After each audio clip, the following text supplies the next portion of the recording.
সবাইকে প্রণাম, নমস্কার। সাপ্তাহিক কথামৃত পাঠের আয়োজনে সবাইকে স্বাগত জানাচ্ছি।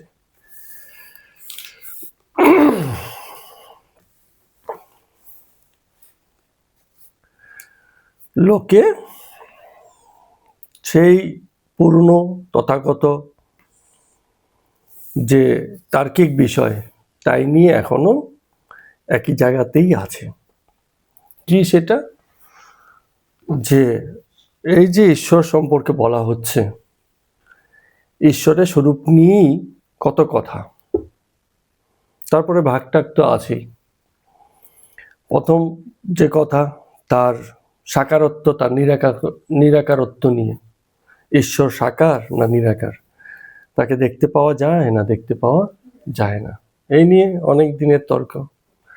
সগুণ না নির্গুণ, এসব নিয়েও তর্ক। এগুলো নিয়ে আমরা বিভিন্ন সময়ে কথামৃত আলোচনায়, গীতা পাঠে আলোচনায়, অন্যান্য যে কোনো আলোচনাতে যখনই এই প্রসঙ্গে কথা হয়েছে আমরা এসব নিয়ে বলেছি।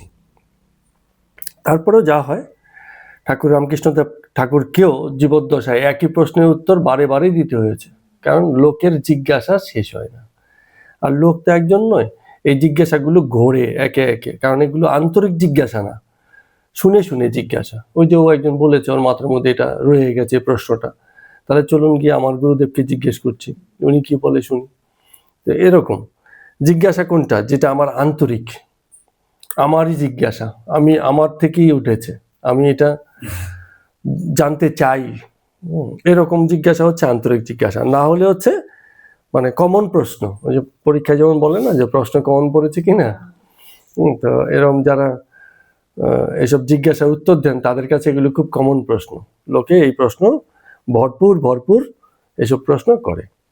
কি সেটা? যে তিনি মানে তার আকার আছে কি আকার নেই। তার মানে আকার আর নিরাকার এই দুটোর কথাটাকে যদি আমরা ভাঙি, তাহলে একটা হচ্ছে ভৌত শরীর আর একটা হচ্ছে শরীরহীন অবস্থা। ঈশ্বর কি কোনো শরীর রূপে আছেন? তার মানে আকার আছে। শরীর রূপে থাকলে আকার থাকবে। শরীর হিসাবে আছেন তাহলে আকার। আর যদি বলে যে না শরীর হিসাবে নেই, তাহলে হচ্ছে নিরাকার। তো অনেক সময় যে ঠাকুর একটা কথা বলেন, বা ঠাকুর নয়, হয়তো ব্যাপারটা আমিই বলছি আপনাদেরকে, কারণ ঠাকুর আর আমরা আমাদের কথা চিন্তা আমরা সব মিলেমিশে এখন একাকার হয়ে গেছে।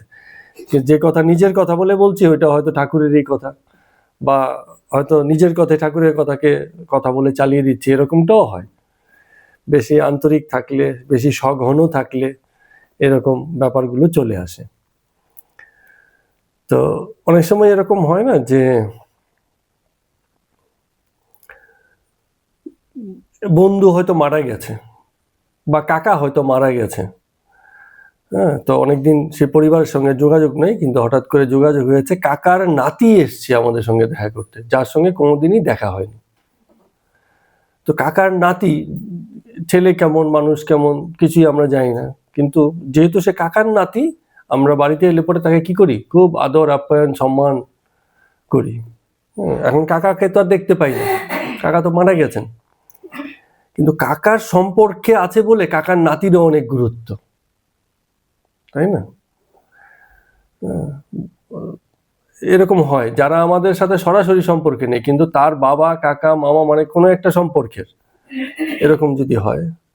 বা এই যে আপনাদের ধর্মপতি দেখুন না, গুরু ভাই গুরু বোন হয় না, কেমন মানুষ যাই না, কিন্তু যেহেতু সে গুরু ভাই, একই গুরুর শিষ্য, তো চলো ভাই তুমি খুব আমার কাছের মানুষ, আন্তরিক মানুষ, তাই না? তাহলে গুরুকে দিয়ে ওইখানে পরিচয়টা এস্টাবলিশ হয়। তো জগতে এক ঈশ্বরের ভক্ত যদি কেউ হয়, তাহলে আরেকটা ভক্তের কাছে তিনি খুব আপন মানুষ। ভক্তের কাছে ভক্ত খুবই আপন মানুষ। ইসকন একটা খুব ভালো আচার তৈরি করেছে, যে মানে তারা একজন একজনকে প্রভু বলে সম্বোধন করে। কেন? কারণ ওই যে একই পথের তো এই আন্তরিকতা, যে আপনাকে এই উচ্চ সম্মান আমি করলাম, করতে রাজি আছি। তো ইনি ওইনাকে বলছেন প্রভু, ইনি ওইনাকে বলছেন প্রভু। এখানে প্রভু মানে সেই মাস্টার বা মালিক নয়, এই প্রভু হচ্ছে ভক্তের প্রভু, এই ঈশ্বর প্রভুও নয়।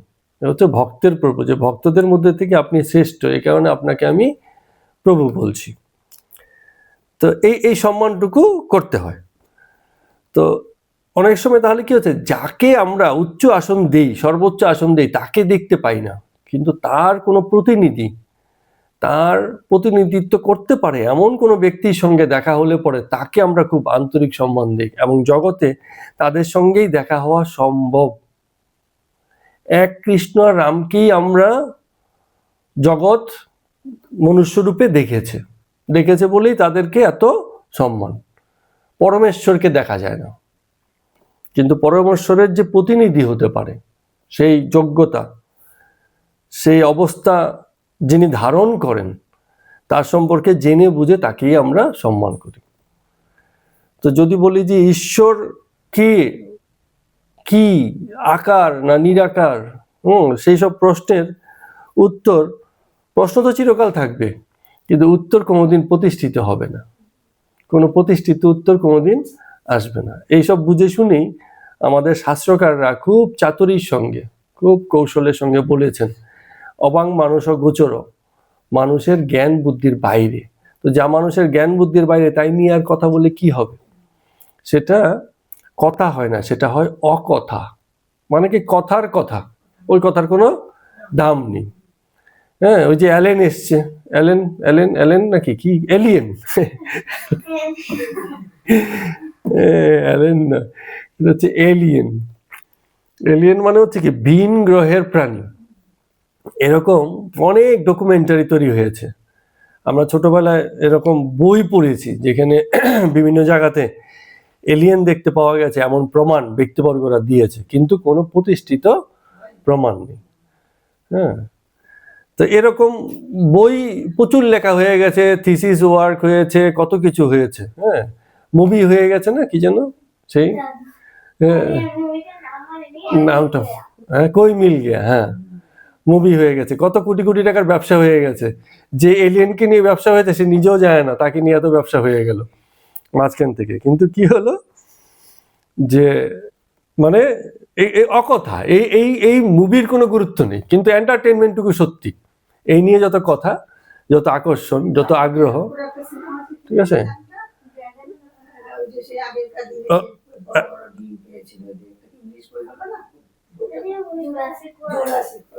হ্যাঁ, তো এরকম অনেক কিছু। হ্যাঁ, সেই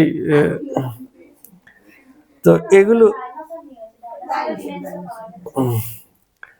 এগুলো নিয়ে আলোচনা অনেক হতে পারে, রিসার্চ হতে পারে, আগ্রহ হতে পারে, কিন্তু এগুলোর প্রতিষ্ঠা কোনোদিনই হয় না। এলিয়েনের প্রতিষ্ঠা হলেও হতে পারে কোনো একদিন, অনাগতকালে এমন হতে পারে। এই যে মহাবিশ্ব, কোনো একটা গ্যালাক্সি, আরেকটা গ্যালাক্সি, এইসব জায়গাতে তো কখনো মানুষের পক্ষে যাওয়া সম্ভব হয়নি। মানুষ এত দীর্ঘায়ু নয়, আর মানুষের ফিজিক্যাল স্ট্রাকচার এরকম নয় যে সে অনেক দূর যেতে পারবে। তার বয়সের আয়ুই তো কম, ওখানে পৌঁছতে লাগবে 1000 বছর, তাতে 1000 বছর তো লোকে বাঁচবে না, তো ওখানে যাবে কি করে? তো এরকম মানে ওইখানে দূরত্ব হিসাব করা হয় কিলোমিটারে না, আলোকবর্ষ দূরে। আলো যেতে যত সময় লাগে, এরকম হিসাবে কত আলোকবর্ষ দূরে সেসব গ্যালাক্সিগুলো আছে। সেই সব গ্যালাক্সির কোথাও না কোথাও পৃথিবীর মতো এরকম প্রাণের অস্তিত্ব বিকাশ আছে কিনা, সম্ভাবনা বা বিশ্বাস হচ্ছে এত এত গ্যালাক্সির নিশ্চয়ই কোথাও না কোথাও আছে, কিন্তু আছেই কিনা সেই প্রমাণ বা সেই মানে নিশ্চয়তা ততক্ষণ পর্যন্ত আসবে না, যতক্ষণ পর্যন্ত এই যোগাযোগটা না গড়ে উঠবে। তো ঈশ্বরের সঙ্গে একই রকম, যে এই রকম যোগাযোগ প্রতিষ্ঠিত হবে তার কোনো উপায় নেই, কিন্তু তার প্রতিনিধিত্ব করতে পারে এমন মনুষ্যরূপধারী ব্যক্তিবর্গের সঙ্গে আমাদের জগতে সংযোগ ঘটার সুযোগ হয়েছে। তাদেরকে আমরা অবতার বলে, মহাপুরুষ বলে জানি। হ্যাঁ, এদেরকেই আমরা কদর করি এবং এদেরকেই কদর করার কথা। সেই নিরাকার, যার কোনো আকার নেই, নির্গুণ, যার কোনো গুণ নেই, এসব ব্যাপারে কনসেপ্ট আমাদের দাঁড়ায় না। আমরা মুখে মুখে বলি, কনসেপ্টও দাঁড়াবে না, আমরা সেসব জায়গাতে গিয়ে পৌঁছতেও পারবো না। তো এই কারণে যারা এই জগতে তাদের কথা, তাদের উপলব্ধির কথা বলেছে, এবং জগতে সেই সবচেয়ে কাছের মহাপুরুষ হয়েছে যারা জীবন বাঁচার কলা শিখাতে পেরেছে। মৃত্যুর পরে কি হবে সেই জ্ঞান বিজ্ঞানের জগতের লোকের কোনো কাজ নেই। জগতে বেঁচে থাকতেই কি করে জন্ম মৃত্যু, জরা দুঃখ বন্ধন এইসব থেকে মুক্ত হয়ে আন্তরিক শুদ্ধিতে থাকা যাবে, হ্যাঁ, এটা বরঞ্চ সাধনার বিষয়, জগৎ সাধনার বিষয়। জগতে যতদিন আছে ব্যক্তিরা তখন ততদিন এই সাধনা চলবে। আর এই সাধনা চলবে বলেই তাদের কথার গুরুত্ব, তাই না? যেমন যে যোগের সাধনার কথা বলা হয়, কবে দরকার যোগ? মৃত্যুর পরে, এই জীবনেই দরকার। কি হবে মৃত্যুর পরে এই যোগ করে, শ্বাস বন্ধ, নাক বন্ধ, মাথা নিচে, পা উপরে, মৃত্যুর পরে এই করে কি হবে? মৃত্যুর পরে তো একেবারে পল্টে দিয়ে আগুনে দিয়ে দিচ্ছে, মানে মানে দামহীন এই শরীরটা তখন কি হচ্ছে? একেবারেই মূল্যহীন, আগুনে পুড়ে ছাই হয়ে যাচ্ছে, মানে কি একেবারে মূল্যহীন। আমরা বেকার কাগজপত্র আগুনে পুড়িয়ে নষ্ট করে দিচ্ছি, জঞ্জাল পাতা জমে থাকে বাগানে, সেগুলোকে আগুন লাগিয়ে দিয়ে পুড়িয়ে শেষ করে দিয়ে, মানে এর আর প্রয়োজন নেই। তো শরীরও সেই জায়গাতেই পৌঁছে যায়।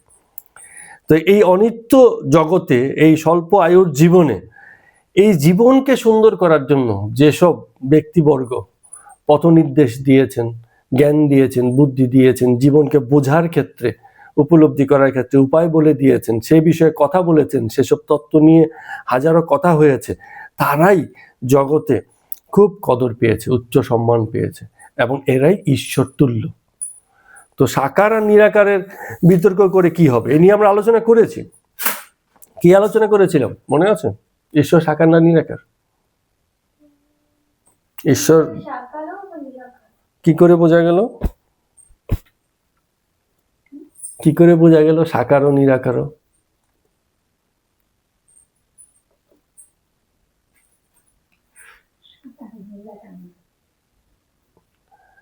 একটা খুব সাধারণ আমরা লজিক দিচ্ছি। অনেকে বলে যে যারা নিরাকার বলে তাদের ব্যাপারটা একটু বলি। তার মানে তার কোনো আকার নেই। আকার নেই মানে তার কোনো গুণও নেই, নির্গুণ।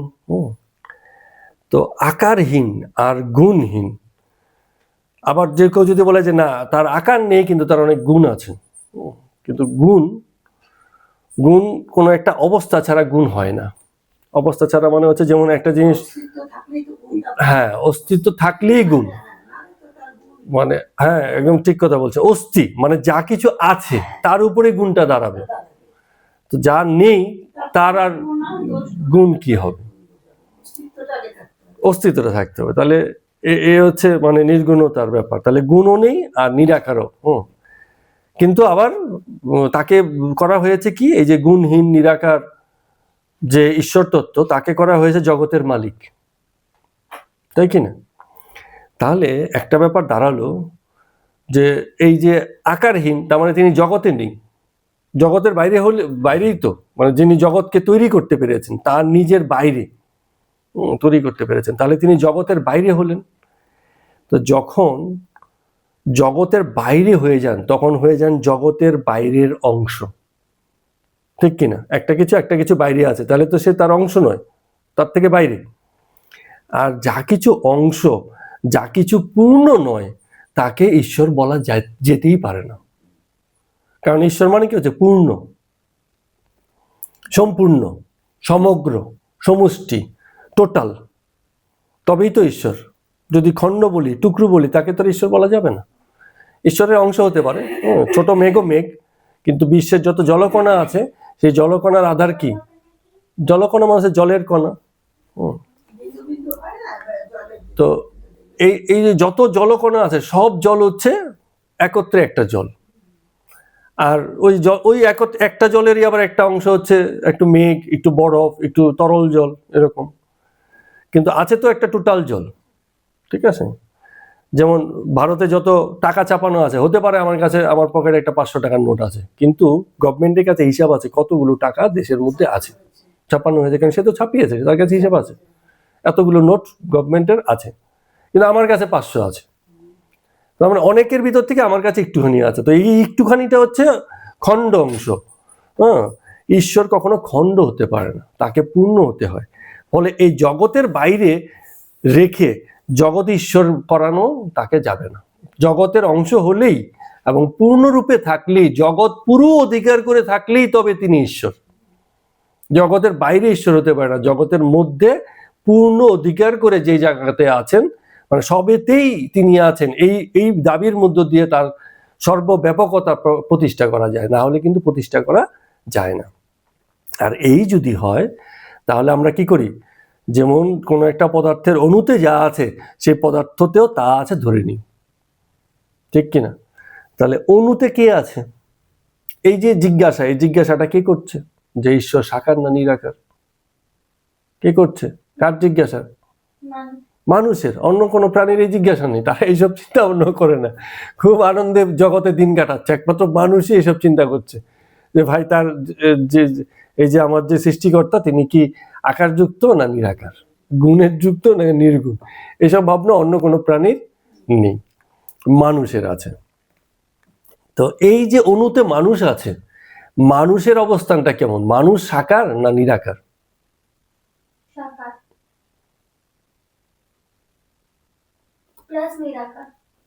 সাকার প্লাস নিরাকার। এটা কি করে হলো বলো?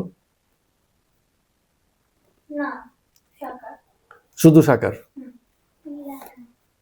নিরাকার তোর আকার নেই। এইটা বলার অপেক্ষা রাখে না যে বাহ্যিক ভাবে দেখেই বুঝতে পারি আমরা মানুষ হচ্ছে সাকার, কিন্তু মানুষের নিরাকার অস্তিত্ব আছে।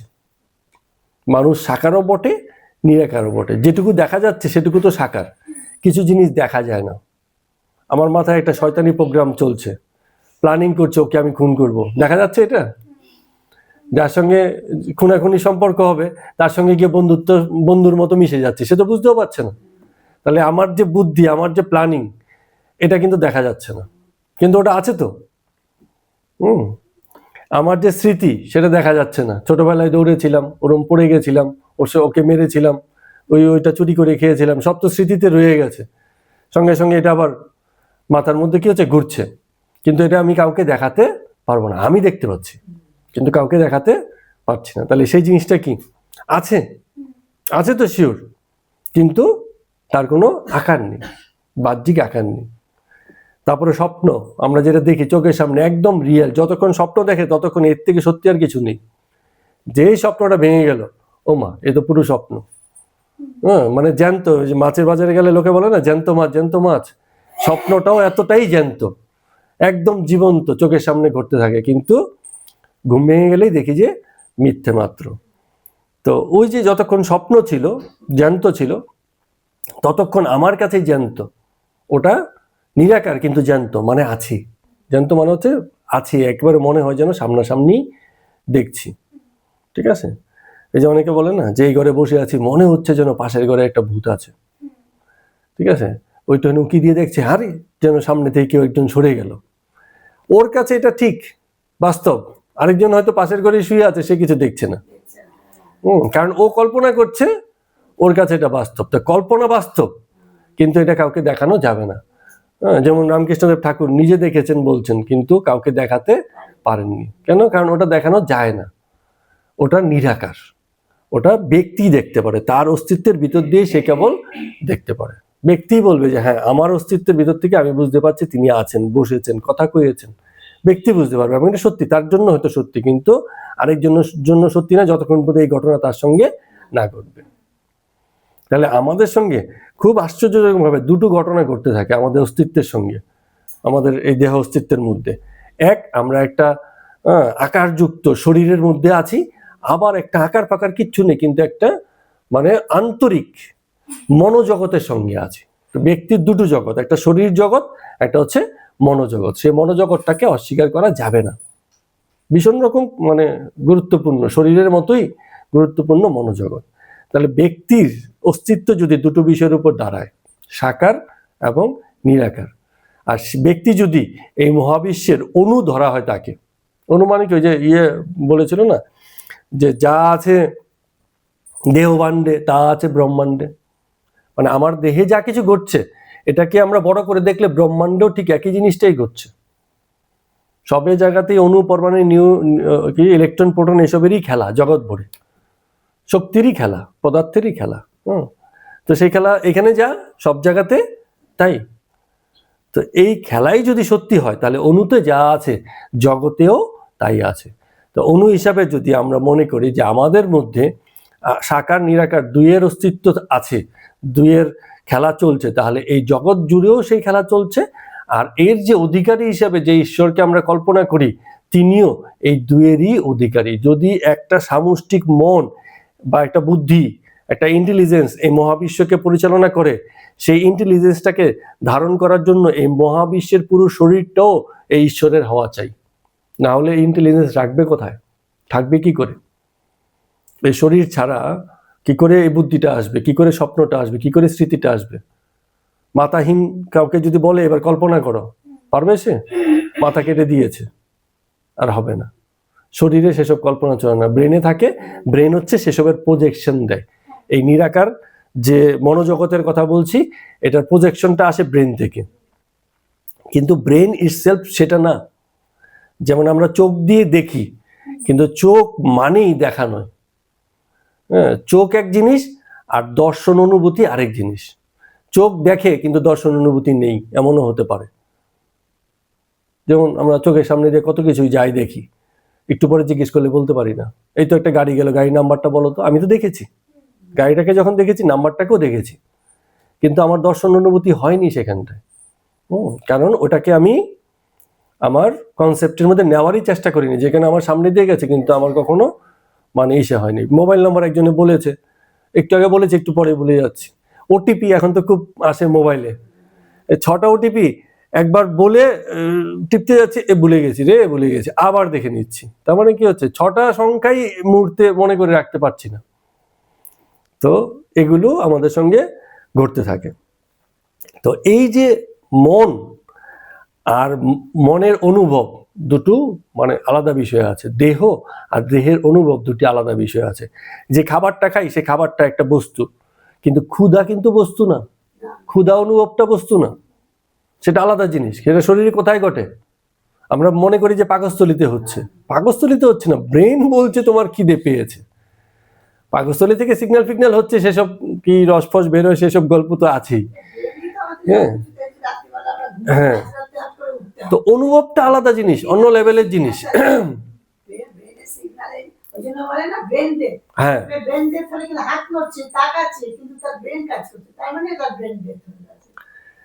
তো এই যে বিষয়গুলো ঘটে, তাহলে একই সঙ্গে আমরা আকার নিরাকার এসবের খেলা আমাদের শরীরের মধ্যে, আমাদের জগতের মধ্যে, আমাদের মনোজগতে অন্তর্জগতেই চলছে। সেসব যদি আমাদের মধ্যে চলতে থাকে, চলতে পারে, জগতেও সে চলছে, সেই একই বিষয়ে চলছে। হ্যাঁ, এই যে আমরা বলি যে গ্রহ নক্ষত্র একদিকে ঘুরছে, সূর্যের চারদিকে পৃথিবী ঘুরছে, পৃথিবীর চারদিকে আবার চাঁদ ঘুরছে, এই যে একটা ব্যবস্থাপনার ভিতর দিয়ে চলছে, এটা একটা ইন্টেলিজেন্স, এটা একটা সক্ষমতা। এই মহাবিশ্ব সেই সক্ষমতাকে ধারণ করে চলছে। এই যে সক্ষমতাটা, ইন্টেলিজেন্সটা, এটা এই শরীরটা থেকেই তৈরি হয়। একটা তরল ততক্ষণই তরল যতক্ষণ পর্যন্ত তার মধ্যে তরল গুণটা আছে। ওই শরীরটুকু মানে ওই শরীরে তরল বলেই তো তরল গুণ, শরীরে কঠিন বলেই তো পিটিয়ে এটাকে নরম করা যায় না, কারণ ওটার শরীরটাই তার গুণ। শরীরে অস্তিত্ব থেকেই গুণটা তৈরি হয়েছে, এই সক্ষমতাটা তৈরি হয়েছে। বীজের মধ্যেই সেই সক্ষমতাটা আছে, যে সেখান থেকে একটা পুরো গাছ হয়ে গেল, ওটার মধ্যেই আছে। হ্যাঁ হ্যাঁ, নিজে নিজে মানে হ্যাঁ, ওটা ইটসেলফ। এই সক্ষমতাটা আমাদের প্রত্যেকের মধ্যে আছে। এই সক্ষমতাটাই হচ্ছে ইন্টেলিজেন্স। এই ইন্টেলিজেন্সটাকেই আমরা ঈশ্বর হিসাবে গণ্য করেছি, যে ইন্টেলিজেন্সের কারণে আমাদের এই জগৎ চক্রে আসা, এই ইন্টেলিজেন্সের প্রবাহের মধ্য দিয়ে আমাদের এই জগৎ চক্রে আসা। এইভাবে জিনিসগুলোকে ব্যাখ্যা করা যেতে পারে। তো যাই হোক, আমরা এই নিয়ে এর আগেও অনেক কথা বলেছি, আজকেও বললাম। প্রত্যেকবার বললেই নতুন নতুন কিছু কথা বেরিয়ে আসে। হ্যাঁ, সেসব বিষয়গুলো এলো। তো আজকে কথামৃতের আমরা পর্ব সংখ্যা 132 শুরু করছি। ঠাকুর শ্রী রামকৃষ্ণদেব শ্যামপুকুরের বাড়িতে চিকিৎসার জন্য এসে থাকছেন। মানে এখন আর ওই রামকৃষ্ণ রানী রাসমণির মন্দির দক্ষিণেশ্বরে নেই, চিকিৎসা উদ্দেশ্যে তিনি এখন শ্যামপুরের বাড়িতে অবস্থান করছেন। তো সেটা 23শে অক্টোবর 1885 খ্রিস্টাব্দ, কোজাগর পূর্ণিমার দিন, শুক্রবার। তো মাস্টার মশাই তার সেবা করছেন, সব ভক্তরাই তার সেবা করছে, এত আন্তরিক যে সবাই তাকে সেবা করছে। মানুষটাও দেখতে ছোটখাটো ছিল, এমন সেবা মানে এই নয় যে বিশাল শরীর তার সেবা করতে গেলে খুব কষ্ট হয়, ছোটখাটো মানুষ তার সেবা করাও সহজ। মাস্টার মশাই যেমন এই মাস কি মাস বললেন, এটা অক্টোবর মানে এটা তখন সেই সময় ঠান্ডা ফান্ডা পড়ছে, তো তাকে ওই যে পায়ে মোজা পরিয়ে দিচ্ছেন মাস্টার মশাই, তার পায়ে মোজা পরিয়ে দিচ্ছেন। দেখেন শুনতে কত ভালো লাগছে, হ্যাঁ, মাস্টার মশাই তাকে সেবা করছেন, তার পায়ে মোজা পরিয়ে দিচ্ছেন। তো রামকৃষ্ণদেব হাসতে হাসতে বলছেন যে কমফোর্টটাকে কেটে পড়লে হয় না, বেশ গরম হতো। কমফোর্ট হচ্ছে ওই যে গায়ে দেওয়ার এক ধরনের উলের মানে চাদর বা জামা, এই টাইপের কিছু। তো সেটাকে কেটে বলছে যে যদি ইয়ের মতো কি যেন মোজার মতো করে পায়ে পরা যেত, তাহলেও তো হতো। হ্যাঁ, তো এটা শুনে মাস্টারমশাই হাসছেন, ইয়ার কি করছেন। তো গতকাল ডাক্তারবাবু এসেছিলেন, একজন ডাক্তারবাবু চিকিৎসা করার জন্য আসেন এবং এসে ওনার সঙ্গে বেশ এই কথা সেই কথা নানান গল্প কথায় ঈশ্বর কথায় খুব ভালো সময় কাটে। তো সেসব নিয়ে মানে আলোচনা হচ্ছে মাস্টারমশাইয়ের সাথে ঠাকুরের। বললে দেখো তো কালকে কিরম তুহু তুহু বললুম। হ্যাঁ, তো হচ্ছে কি আসলে এই যে এত কথা, কেন এত কথা? কারণ জীবেরা ত্রিতাপ জ্বালায় জ্বলছে। ত্রিতাপ জ্বালা হচ্ছে 3 রকমের জ্বালা আছে, আদি ভৌতিক, আদি দৈবিক, আধ্যাত্মিক জ্বালা। তো এই জ্বালাগুলো মানুষের জীবনেই থাকে। তো এই জ্বালা জ্বলছে বলেই নানান কথা, এই এত কথা, ঈশ্বর সাকার নিরাকার, এই যে এত কথা, যাই যত প্রশ্নই আসে মানুষের মধ্যে, যত প্রশ্ন, তীর্থ দর্শনে যাওয়া, এই করা সেই করা, যা কিছু আছে কোথাও না কোথাও জ্বালা আছে। যার এসবের কোনো জ্বালা বোধ নেই সে শান্ত হয়ে যায়, তার অত দৌড়াদৌড়ি কোনো দরকার নেই, সে জানে যে আমি যেখানে আছি ঠিক আছি, কোনো অসুবিধা নেই। আর যতক্ষণ পর্যন্ত এরকম জ্বালায় কোথাও বুদ্ধি লাগিয়ে বসে আছে, কোথাও কিছু করতে চাইছে, কর্মযোগ আছে, ততক্ষণ পর্যন্ত এই দৌড়িয়ে থাকবে। তো ঠাকুর কেন বলছেন তিতাব জ্বালায় জ্বলছি, তারপরে আবার বলছেন যে তারপরেও দেখো এই যে জ্বালাটা স্বীকার করতে রাজি নয়, বলছে তবু বেশ আছি, বেশ ভালো আছি। যে ঈশ্বর কেন আছে না, একটা কি জানো, নচিকেতার এই বেশ ভালো আছি, মানে যা আছে তাতেও যেন মানে এত যন্ত্রণা বলে ভালো আছি, কেবল ভালো আছি, কেবল ভালো আছি। কোনো লোককে জিজ্ঞেস করলেও হয় পথে আছে চলতে ফিরতে কেমন আছেন, হয়তো তার ভীষণ রকম মানে সংসারে অশান্তি জ্বালা যাই কিছু থাকুক, হ্যাঁ ভালো আছি ভালো আছি। হ্যাঁ, তো এরকমই আর কি। তো লোক স্বীকার করতে রাজি নয় যে সে ভালো নেই। বলছে বেকা কাটা দিয়ে হাত কেটে যাচ্ছে, দরদর করে রক্ত পড়ছে, তবু বলে আমার হাতে কিছু হয় নাই, এরকম অবস্থা। ওই যে ঈশের মতো, মরুভূমির উটের মতো, কাটা ঘাস খাচ্ছে, রক্ত বেরোচ্ছে, তারপরও ঘাস খেয়েই যাচ্ছে। কেন? কারণ জানে ঘাসই খেয়ে বাঁচতে হবে, ঘাসই খেয়ে যাচ্ছে, কাটা ঘাস তাও মানে তর্স হয়েছে না, তাই খাচ্ছে। তো ঘটনা হচ্ছে যে এই যে সংসার, কার সংসার? আমারই সংসার। তো কিন্তু সংসার আমারই সংসার, তারপরও এত যন্ত্রণা কেন? কারণ কি? ওই নামের মধ্যে, কথার মধ্যেই সেই কথাটা আছে। আমারই সংসার যখন বলে নিয়েছি আমার, তখনই জ্বালাটা শুরু হয়ে গেছে। যদি বলতাম সংসার, বেড়াতে এসছি সংসারে, তাহলে অত জ্বালা হতো না। যেই বলছি যে আমার সংসার, তখনই জ্বালাটা শুরু হয়ে গেছে। আমার শব্দটাতেই জ্বালা, আমিতেই জ্বালা, যত জ্বালা আমিতেই আছে। তো এরকম নানান বিষয়ে ঠাকুর মানে কথা কইছেন। তো বেলা 11টার সময় ঠাকুরের ডাক্তারের কাছে যাবেন বলে, ডাক্তারকে আনতে যাবেন বলে ওই মাস্টারমশাই বেরিয়ে গেলেন। ডাক্তারবাবুকে নিয়ে আসতে, বড় ডাক্তারবাবু তো, তো সেই অনেক পথ গিয়ে তিনি ডাক্তারের যে চেম্বার আছে, মানে ডাক্তারের যে বাড়ি বা চেম্বার যাই বলি আমরা, সেখানটায় তিনি প্রবেশ করলেন এবং ডাক্তারবাবুর সঙ্গে তখন দেখা হলো। সেখানেও মাস্টারমশাইয়ের সঙ্গে ডাক্তারবাবুর দু একটা কথা হচ্ছে। তো কথা হওয়া মানে কি, ঠাকুরের বিষয়ে কথা হওয়া। তো মাস্টারমশাই বলছেন মণিবাবু যে তেমন গুরুর হাতে না পড়লে অহংকার যায় না। এটা আবার কাকে বলছেন? ডাক্তারবাবুকে। কেন? কারণ এই মাস্টারমশাই এক সময় মানে সংসারের দুঃখ কষ্টে এমন দিন গেছে যে নিজে আত্মহত্যা করবেন বলে গঙ্গার ধারে ধারে ঘুরেছেন, জলে ডুবে মারা যাবেন, আর জ্বালা সইছে না, এরকম অবস্থা ছিল। তো ওটা তো অহংকার, যে আমার জ্বালা, এই জ্বালাটা যে আমার জ্বালা, এটাও তো একটা অহংকার। আমি জ্ঞানেই তো জ্বালাটা এসছে, আমি হিসেব করেই তো জ্বালাটা হয়ে এসছে। তো সেই জ্বালাটা থেকে বাঁচতে গিয়ে তিনি আত্মহত্যার কথাও কখনো ভেবেছেন, কিন্তু আজকে এতদিন বাদে, যতদিন থেকে এটা ঠাকুরের সঙ্গে তার মানে ওঠা বসা, তার সেই অভিজ্ঞতা থেকে তিনি বলছেন, স্বীকার করছেন ডাক্তার মশাইয়ের কাছে, যে তেমন গুরুর হাতে না পড়লে অহংকার যায় না। বলছেন কেন? কারণ তিনি দেখেছেন এই জীবনের যে অহংকার, আমিময়তা, সেটা যেন কোথাও খানিকটা কেটে গেছে, মাস্টার মশাইয়েরও কেটেছে, এই কারণে তিনি এটা বলছেন।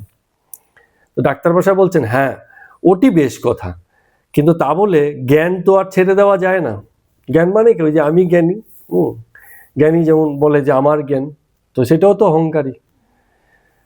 তো মাস্টারমশাই বলছেন যে না, পরমহংসদেব তো আমাদের এই বলেন নাই যে জ্ঞানটাও ছাড়তে হবে।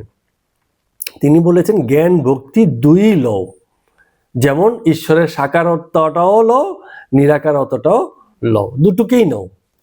ঈশ্বর কেবল নিরাকার বলছো, সাকার নেই, আবার সাকার বলছো, নিরাকার নেই, এরম না, দুটোই তারই গুণ, তাকে নাও। তো ঠাকুর এই কথাটাকে আরো সুন্দরভাবে কি বলেন যে ভক্তির হিমে জল বরফ হয়ে যায়, যে জল ছিল সেটাই বরফ হয়ে যায়। আবার জ্ঞানের সূর্যে সেই জলই আবার গলে বরফটা গলে জল হয়ে যায়। তার মানে কি হচ্ছে, যখন ভক্তি থাকে সেই একই জল বরফ হয়ে যাচ্ছে, আবার জ্ঞান যখন আসে সেই বরফ জল গলে আবার তরল হয়ে যাচ্ছে। তাহলে মানে দুটোই দরকার।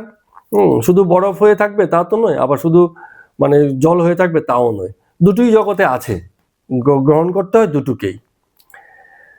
তো আসলে সমস্যাটা কোথায় হয়? সমস্যাটা হয় ব্যক্তির মধ্যে। ওই যে মানে জ্ঞানের অধিকারী সে ভাবছে আমি জ্ঞানী, যে ভক্তির অধিকারী সে বলছে আমি ভক্ত। আমি জ্ঞানী, আমি ভক্ত, যখন এই দাবি চলে তখনই কিন্তু দ্বন্দ্ব এসে যায়। ভক্ত বলবে ভক্তিই সেরা পথ, জ্ঞানী বলবে জ্ঞানী সেরা পথ, কিন্তু এই দুইয়ের সমন্বয় চাই। গীতা এসব ক্ষেত্রে খুব ভালো বলেছে। গীতা যেটা করেছে যে ভক্তের গুণাবলী বলে দিয়েছে, যে এই গুণ থাকলে সেগুলো হচ্ছে ভক্তের গুণাবলী। 18 কোটিটার মতো গুণের বলির কথা বলছে, যে এগুলো থাকতে হয়, সমদর্শন, এটা সেটা নানান কিছু। হ্যাঁ, তো ওগুলো যখন থাকে, ওগুলো ভক্তের মধ্যে এমনি আসে না, জ্ঞান না হলে ওগুলো আসে না। তার মানে কি হচ্ছে, ভক্ত হতে গেলেও জ্ঞান লাগছে।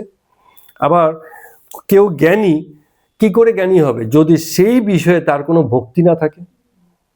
আমি বিজ্ঞান পড়তে চাই না, আমি আর্টস পড়তে চাই। কেন? কারণ আর্টসের প্রতি আমার ভক্তি আছে, বিজ্ঞানের প্রতি নেই। আবার কেউ আর্টস পড়তে চায় না, সে বিজ্ঞানের প্রতি ভক্তি রেখেছে।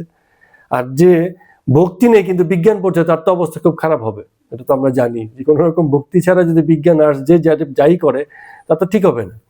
তো জ্ঞানী আর ভক্তের এই ঘটনাগুলোই ঘটে, তারা এই সত্তাটাকে আলাদা করে ফেলে, কিন্তু এটা আলাদা বিষয় নয়, দুটোই সমসাময়িক। যে ভক্ত হয়েছে সে জ্ঞানী হতে মানে জ্ঞানী হয়েই তবে ভক্ত হয়েছে, আবার যে জ্ঞানী হয়েছে সে ভক্ত হয়েই তবে জ্ঞানী হয়েছে। একটা থেকে আরেকটাকে আলাদা করা যায় না। তো ডাক্তারবাবু বলছেন যে ঈশান বাবু কালকে বলেছিল অবতারের কথা। তো মানুষকে ঈশ্বর বলা এটা কি ঠিক? এটার ব্যাপারে আজকেই আমরা প্রথম কথা বলেছি। কি বলেছি? মানুষকে ঈশ্বর বলা এটা কি ঠিক? কিন্তু আমরা বলি তো, কিন্তু এই বলাতে দোষ নেই, কারণ ঈশ্বরকে তো পাচ্ছি না, ঈশ্বরের প্রতিনিধিকে পাচ্ছি, ঈশ্বর তুল্য কাউকে পাচ্ছি। যেটা বলছি না যে আমার কাকা মরে গেছে কি, কিন্তু কাকা তো ভাইটা তো এসছে, কাকার সাথে খুব সদ্ভাব ছিল, কাকাকে ভক্তি করতাম, শ্রদ্ধা করতাম বলে কাকা তো ভাইকেও আমি আদর করি, ঠিক কিনা? তো অবতার তো ঈশ্বরেরই রূপ বলি আমরা, ঈশ্বর নন, ঈশ্বরের রূপ, তাকে ঈশ্বর জ্ঞান করে আদরটা করছি। কেন? কারণ ঈশ্বরের প্রতি আমার প্রচন্ড ভক্তি। হ্যাঁ, তাকে তো আমি কাছে পাবো না, ফলে তার রূপের কাছাকাছি যাকে পাবো তাকেই আমি মাথায় তুলে রাখবো, তাকেই আমি কদর করব, ওই রকম ভাবটা, ঠিক আছে না? তো বেলা দ্বিপহর হইল, ডাক্তারবাবুকে নিয়ে মাস্টারমশাই শ্রীরামকৃষ্ণ দেব ঠাকুরকে দেখতে যাইবেন। তো যাওয়ার পথে সেই ডাক্তারবাবু আবার গিরিশ বাবুর কথা বলছেন, সেখানে বুদ্ধলীলা অভিনয় দেখতে গেছিলেন। তো ওখানে গাড়িতে বসে ডাক্তারবাবু বলছেন যে বুদ্ধকে দয়ার অবতার বললে ভালো হতো।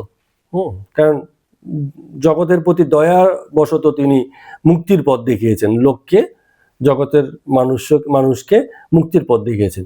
কিন্তু বলা হয় কি বিষ্ণু অবতার, কেন বলল? উনি প্রশ্ন করেছেন। যাই হোক, বুঝে কেন বললো এটার উত্তরটা ওই একটাই, যে আমরা বিষ্ণুকে দেখি না, বিষ্ণুকে জানি না, কিন্তু তার গুণাবলী নিয়ে, তার কথা বলে আমার যে মুক্তির যে জায়গাটা, সেই জায়গাটাকে মানে উজ্জীবিত করতে পারে যে শক্তি, যে ব্যক্তি মহান, হ্যাঁ, তাকেই আমরা তারই অবতার হিসেবে গণ্য করছি। ব্রহ্মা, বিষ্ণু, মহেশ্বর। বিষ্ণু কি?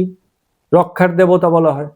তো যিনি আমাকে রক্ষা করতে পারেন এমন ব্যক্তি, আমার এই জগতে যতদিন বেঁচে আছি আমাকে সংরক্ষণ করছেন, আমাকে রক্ষার উপায় বলছেন, তাকেই আমি মানে বিষ্ণু হিসাবে গণ্য করব। তো বুদ্ধ যদি সেই মেসেজ আমাদেরকে দিয়ে থাকে, সেই পথ যদি আমাদের বলে থাকে, তো সেই হিসাবে তিনি তো বিষ্ণুরই অবতার, তিনি আমাদেরকে রক্ষা করছেন। সহজ হিসাবে, এটাকে জটিল করে লাভ নেই। মানুষ লোকে জটিল করে কেন? কারণ বিষ্ণুকে তারা আরেক রূপে কল্পনা করে বসে আছে। কিন্তু বিষ্ণু সেই যে রক্ষা করে। বিষ্ণুকে দেখা যায় না, কিন্তু যে রক্ষা করে সেই বিষ্ণু হয়ে যায়। এটা মাথায় রাখতে হবে। যে ধ্বংস করছে সে আমার কাছে মানে মহেশ্বর হয়ে যায়, সেই শিবতুল্য, যে আমাকে মানে ধ্বংস করতে পারে, বা যে জগতের যত ধ্বংসের কর্ম যিনি করছেন তিনিই শিব। শিবকে আমরা জানি না, তার ওই কর্ম দেখে শিবকে আমরা চিনব। কর্মের উপর ভিত্তি করে শিবের পরিচয় দাঁড়াবে। আর লোকে কি করে? আগে শিবের পরিচয় একটা দাঁড় করায়, তারপরে তার কর্মের বিচার করে। কিন্তু আগে কর্ম, তারপর তার অধীশ্বর, কর্মধীশ্বর। কর্ম দিয়ে তার প্রতিষ্ঠা। তেমনি ভাবে ব্রহ্মাকে বলা হচ্ছে জন্মের দেবতা, সৃষ্টির দেবতা। তো জগতের যত সৃষ্টিকর্ম হচ্ছে এসব কিছু। আর কালীকে বলা হয়েছে কি? এই সবের আদ্যাশক্তি। এই যে তিনটে শক্তির কথা বলা হচ্ছে, কালী হচ্ছে আদ্যাশক্তি। একই সঙ্গে সৃষ্টি, ধর্ম, যা কিছু আছে সব প্রকৃতির ঈশ্বর, প্রকৃতির স্তরের নেতা বা নেত্রী, যাকে আমরা বলি না কেন। তো এগুলো, এই সহজ জিনিসটা যদি না বোঝা যায় তাহলে কিন্তু ভীষণ বিপদ, খুব জটিল মনে হবে।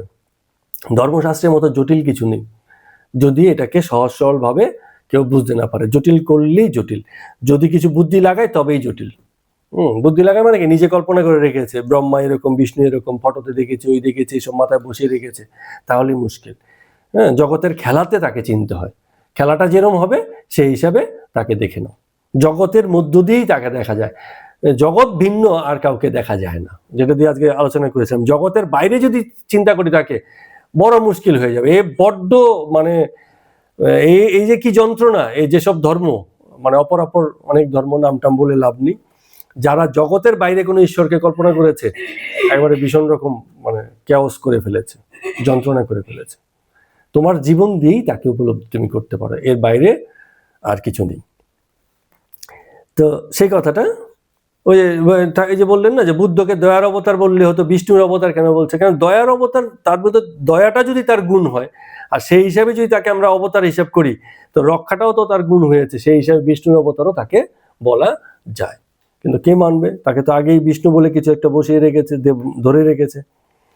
আমার বিষ্ণু, আমার শিব, লোকে তো এরকমও বলে, আমার কৃষ্ণ, আমার গোপাল। হ্যাঁ, এত ব্যক্তিগত, আমারই হয়ে গেল। এটা হতে পারে গোপালের আমি। আমার গোপাল কি করে হয়? গোপালের আমি হতে পারি। এই যে গোপালের তো সবাই, আমিও তার। এটা হতে পারে, আমার গোপাল হতে পারে না। এই বড় অহংকারের কথা হয়ে যায়। তো দেখুন, ছোট ছোট কথার ভিতরেও কত ব্যাপার দাঁড়িয়ে আছে। আচ্ছা, এবার ঠাকুরের অবস্থা দেখুন, বালকের মতো অধৈর্য। ডাক্তার কখন আসবে, ডাক্তার কখন আসবে, ওই ওনার তো এরকম থাকি, মাস্টারমশাই আনতে গেছে ডাক্তারকে, ডাক্তার আসবে, চিকিৎসা করবে, আর দু চারটা ধর্মকথা হবে, অস্থির হয়ে আছে, কখন আসবে কখন আসবে।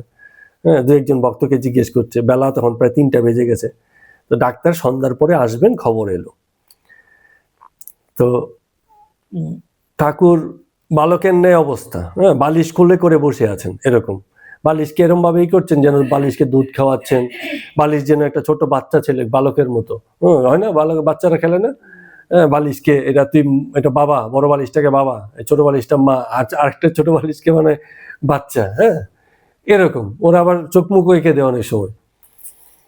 তো এগুলো তৈরি করে। তো ঠাকুরের একই অবস্থা, বালিশকেই যেন মানে এরকম একটা ভাব ধরে বসে আছেন।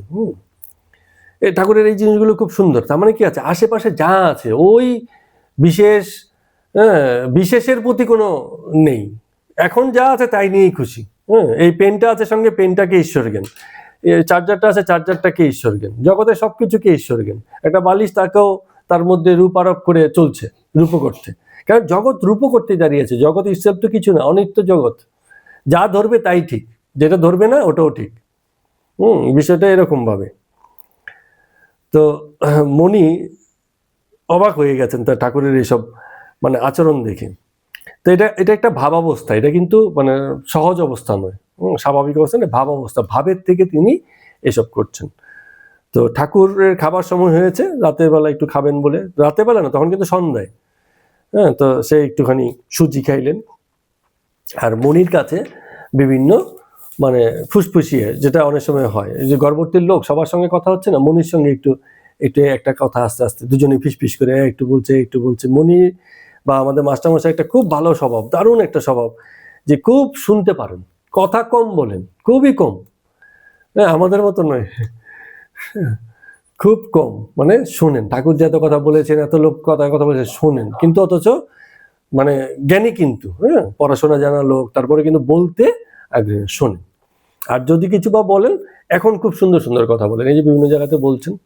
হ্যাঁ, তো ঠাকুর তাকে বলছে যে 3-4 কোষ ব্যাপী শিউরে যাবার রাস্তা মাঠে একবার আমি যাচ্ছিলাম, তখন 15-16 বছর বয়স।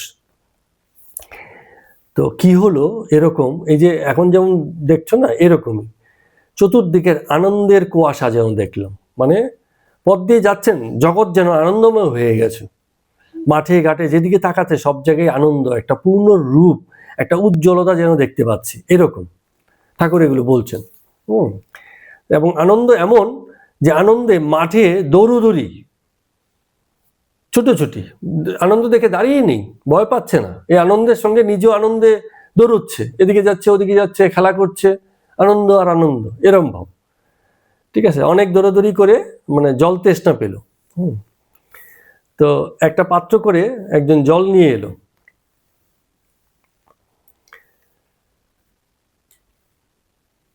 এখন তো এখন আমি বললাম, ঠাকুর বলছেন যে ভাই, তোর এটু হাতে আমি খেতে পারবো না।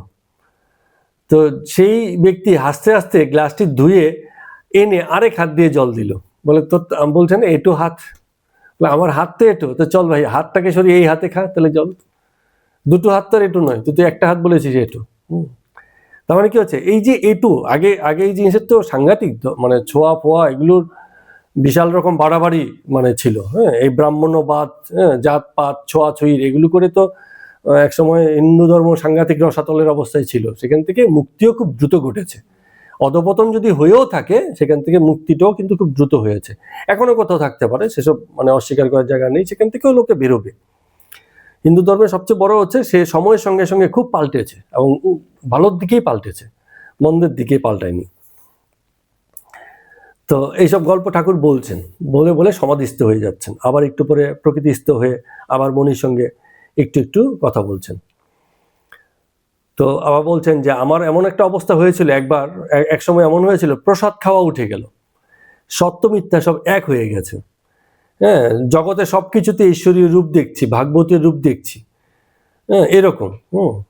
কে যেন বলছে ভিতর থেকে, লাগ লাগবে, লাগ ভেলকি লাগ, জগতের খেলা দেখ, বাজিকর সত্য আর সব মিথ্যা। বাজিকর সত্য মানে কি, এই যে খেলা যে দেখাচ্ছে সেই ঠিক, আর খেলাটা ঠিক না। হ্যাঁ, জাদুকর যখন খেলা দেখায়, হ্যাঁ, দেখে তো আমাদের খেলাগুলোর দিকে আমরা খুব মানে হয়ে থাকি, অবাক হয়ে থাকি, কি আরে বাবা এরকম জিনিসটা অদৃশ্য হয়ে গেল, কিন্তু ওটা একটা ভেলকি, ওই খেলাটা সত্যি নয়। কিন্তু সত্যি হচ্ছে জাদুকর যে খেলাটাকে দেখাচ্ছে, সে মিথ্যা না। তো বলছেন যে এই জগতের খেলাগুলোতে আমরা এত মজে থাকি যে খেলাগুলোকে সত্যি মনে হয়, বাজিকরের দিকে আমাদের মন থাকে না, আমরা খেয়াল করি না বাজিকরের হাতের ইসে কারুকার্য করে খেলাটা আমাদের সামনে ভেলকিটা দেখিয়ে দিচ্ছেন, আর আমরা বোকা মনে যাচ্ছি। কিন্তু আমরা বোকা মনেই আনন্দিত, কারণ ওই খেলাটাই মন লাগিয়ে বসে আছি, বাজিকরের দিকে মন নেই। তো বলছেন অদর্শ সেনের বাড়ি থেকে গাড়ি করে আপনার সঙ্গে যখন আমরা দক্ষিণেশ্বরে আসছিলাম একটা বোতল ভেঙে গেল। তো বোতল যখন ভেঙে গেল তো একজন বলছে, এই মানে অনেক সময় হয় না, পথ চলতে গেলে বেড়াল মারিয়ে দিয়েছে কি কিছু একটা দুর্ঘটনা হয়েছে, ওই দাঁড়িয়ে পড়ো, ঠিক আছে। তো এবার সবাই বলছে গাড়ি দাঁড় করেন, কি হলো দেখতে হবে, মানে কি আবার অশনি হলো কিনা বা হলো কিনা। হ্যাঁ, তা আপনি বললেন যে দায় পড়েছে দেখবার জন্য, ওসব তো সিদ্ধাই, ওই দেখে কি হবে।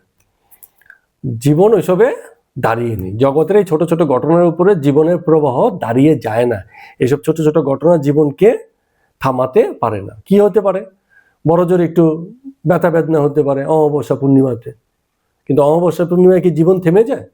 জীবনেরই তো অংশ। কত অমাবস্যায় আসলো আর কত অমাবস্যায় গেল, ঠিক আছে। আমরা কত রকম এরকম আমাদের একটা নোশন, হ্যাঁ, বিশেষ শুভ মুহূর্ত। হ্যাঁ, জীবন কি ওখানে থেমে যাবে শুভতে? বিশেষ অশুভ মুহূর্ত অশুভতেই দাঁড়িয়ে পড়বে? জীবন ক্রমাগত চলমান, তার মধ্যে যদি মুহূর্ত কোনো এমন হয় যা চেতনাকে জাগ্রত করেছে ওই মুহূর্তই শুভ, আর চেতনাকে নিম্নগামী করেছে মানে ওই মুহূর্তই অশুভ। এর বাইরে আর তিথিগত শুভ আর অশুভর কোনো দাম নেই, সত্যিকার অর্থে দাম নেই। তোমার মনে খুশি আছে এটাই শুভ মুহূর্ত, আর মনে খুশি নেই, এবার তুমি যতই শুভ মুহূর্তে থাকো কি হবে? হ্যাঁ, বর বধূর যদি মানসিক মিলনটা ভালো হয় তাহলে শুভ মুহূর্তে বিয়ে হোক আর অশুভ মুহূর্তে বিয়ে হোক, সে বিয়ে টিকে যাবে। আর যদি তাদের আদর্শিক মিল না থাকে, আদর্শিক মিলটা খুব দরকার।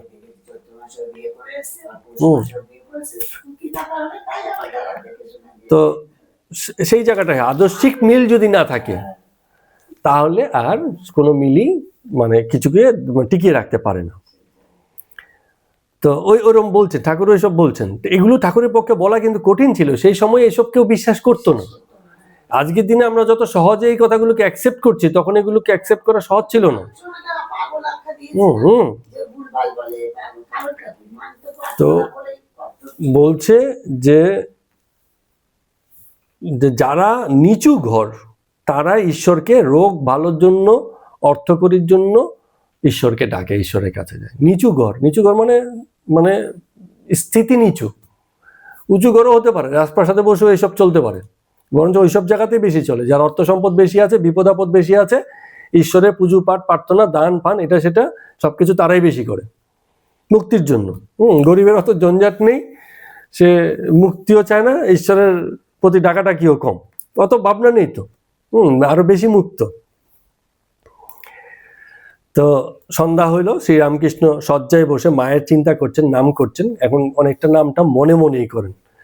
সেখানে কিছুক্ষণ পরে ডাক্তার সরকার আসিয়া উপস্থিত। হ্যাঁ, ঘরে লাটু, শশী, শরৎ, ছোট নরেন, পল্টু, ভূপতি, গিরিশ আরো অনেকে আছে। কাল রাত 3টার সময় আমি তোমার জন্য ভেবেছিলুম, বৃষ্টি হলো, ভাবলুম দোর টোর খুলে রেখেছো না কি করেছো কে জানে। এটা কে বলছে? ডাক্তার মশাই এসে বলছে রামকৃষ্ণদেবকে। কারণ কি একটু শরীরে অসুখ বিসুখ আছে, বলছে যে একটু যত্ন আত্মীয় দরকার। এবার তুমি রাতের বেলা উঠে ভাবছি যে ঘর তো এবার কে দেখছে বা দেখছে কিনা, এরকম ডাক্তারবাবুর মধ্যে একটা চিন্তা ভাবনা যেন কোথাও মানে এরকম এসেছে। তো শ্রীরামকৃষ্ণ ডাক্তারকে স্নেহ, ডাক্তারবাবুর এই স্নেহ, এই যে চিন্তা, এটা দেখে খুব প্রসন্ন হলেন। বললেন, বলো কি গো, তুমিও আমার কথা ভেবেছ রাত্রিবেলা 3টাতে?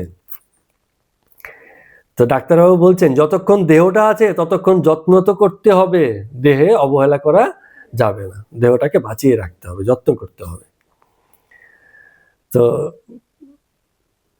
বলছেন যে কামিনী কাঞ্চনের উপর ভালোবাসা যদি একবারে চলে যায় তাহলে ঠিক বুঝতে পারা যায় যে দেহ আলাদা আর আত্মা আলাদা। ঠাকুর বলছেন, বলে এই যে কামিনী কাঞ্চনের প্রতি ভালোবাসা তো চলে গেছে, অন্য দেহের প্রতি ভালোবাসা নেই, তাহলে নিজের দেহের প্রতি আর ভালোবাসা থাকে কি করে?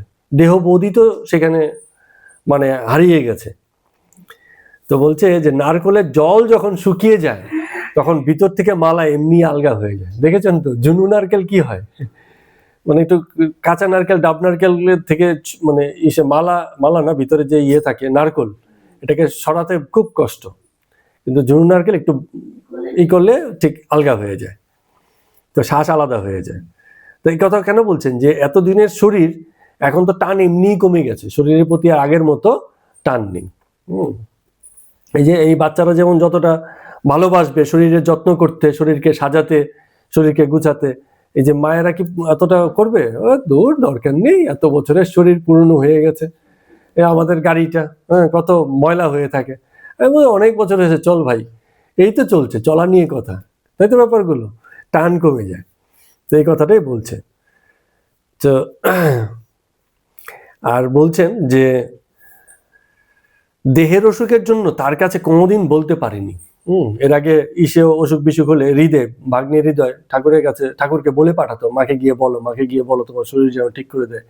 হ্যাঁ, আর ঠাকুর এসে পরে রাখারাখি করতেন, বলে তুচ্ছ বিষয়ের কথা যেই চিন্তা করেছি অমনি মানে মায়ের প্রতি কোথায় যেন মানে একটা দূরত্ব তৈরি হয়ে গেল। তো অহেতুকী ভক্ত, কোনো কারণ নেই, এটাকে অনেকে উপহাস করে। সেদিন এক ভদ্রলোক বলছিল কি বিজ্ঞান এসে বলছে রামকৃষ্ণদেব ঠাকুরের অহেতুকী ভক্তি, কেন ভক্তি করছে জানে না, ঈশ্বরের প্রতি ভক্তি কেন জানে না, মানে এটা উপহাস অর্থে বলছে। আরে এটার তত্ত্বটা তো খুব গভীর। হ্যাঁ, স্বার্থযুক্ত ভক্তি মানে কি, যে আমার কোনো উদ্দেশ্য আছে, ভক্তি করছি, আমার একটা প্ল্যান প্রোগ্রাম আছে, কিছু চাই, কিছু বুঝেছি, কিছু একটা লক্ষ্য আছে, এসব কারণে। এগুলো তো মানে খুব নিম্ন স্তরের ভক্তি।